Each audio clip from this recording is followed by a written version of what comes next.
Hi all, welcome back to my channel. కాకరకాయ ఉల్లి కారం ఎలా తయారు చేసుకోవాలో చూద్దాం. ముందుగా నేను కాకరకాయలు తీసుకొని పైన ఉన్న పొట్టుని బరకగా ఉన్నదాన్ని తీసేసాను. తర్వాత చిన్నగా ముక్కలు ముక్కలుగా కట్ చేసుకొని దాంట్లో ఉండే గింజలు కూడా తీసాను.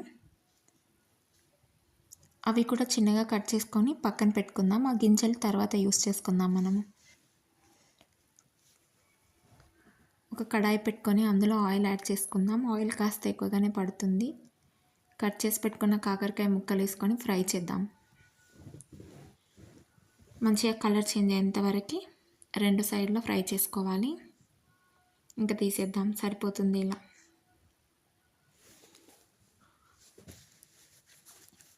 మిగిలిన కాకరకాయ పీసెస్ కూడా అలానే ఫ్రై చేసుకొని పక్కన పెట్టుకుందాం.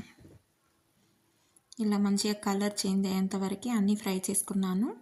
ఇప్పుడు అందులో స్టఫింగ్ కోసం మసాలా ప్రిపేర్ చేద్దాం.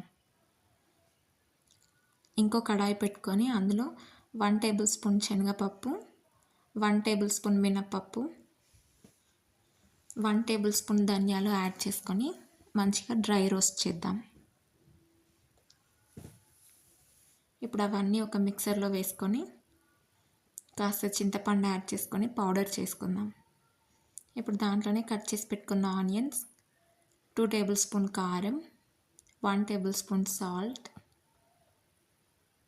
జీరా, వెల్లుల్లి యాడ్ చేసుకొని మంచిగా ఫ్రై చేసుకుందాం. ఇలా ఇప్పుడు కాకరకాయలలో ఈ ఉల్లికారం స్టఫ్ చేద్దాం. అలాగే అన్ని పీసెస్కి స్టఫ్ చేద్దాం.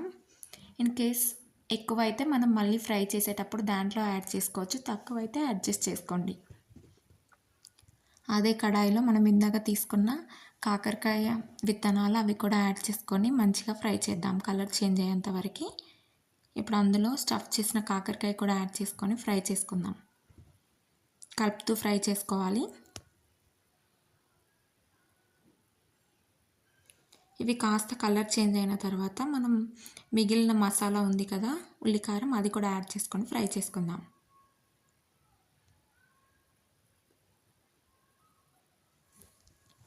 మిగిలిన ఉల్లికారం కూడా యాడ్ చేసుకొని మంచిగా ఫ్రై చేసుకుంటున్నాను.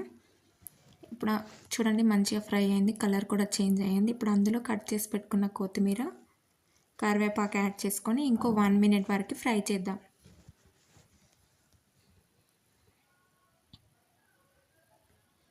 అంతే, రెడీ. ఎంతో టేస్టీగా ఉండే కాకరకాయ ఉల్లికారం రెడీ. కంపల్సరీ దీంతో అన్నం కాస్త ఎక్కువగానే తింటారు. ట్రై చేయాల్సిన recipe. Thanks for watching the video. Do share, like and subscribe my channel.